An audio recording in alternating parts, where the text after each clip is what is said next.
La société et l'État. Les Grecs n'avaient qu'un mot pour désigner la réalité politique dans laquelle ils vivaient. Ce mot est celui de polis. Athènes, Sparte, Thèbes et toutes les autres villes grecques étaient appelées polis, mot que nous traduisons par cité.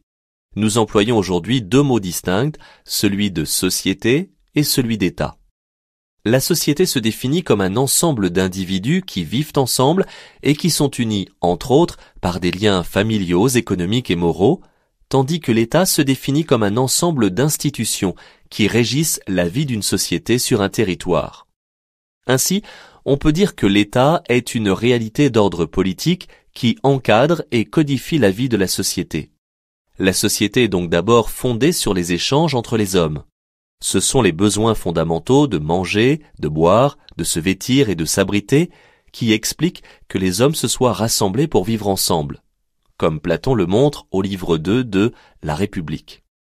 Un tel rassemblement conduit nécessairement au développement du travail et de sa division, ainsi qu'à l'émergence de différentes catégories sociales, et donc aussi à l'apparition d'inégalités.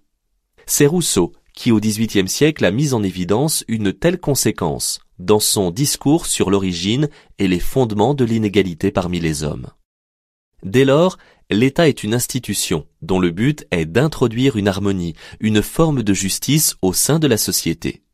Pour ce faire, l'État possède trois pouvoirs essentiels, comme l'a montré Montesquieu: le pouvoir exécutif, le pouvoir législatif et le pouvoir judiciaire. Ces trois pouvoirs permettent à l'État d'instituer des lois qui organisent la vie des citoyens et réparent les injustices sociales. Mais un tel but politique peut échouer, comme dans deux situations particulières.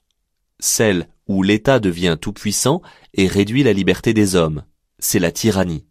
Et celle où l'État disparaît et laisse les individus seuls, c'est l'anarchie. Ces deux cas sont les deux situations politiques extrêmes qu'une bonne politique doit éviter afin d'être réellement humaine.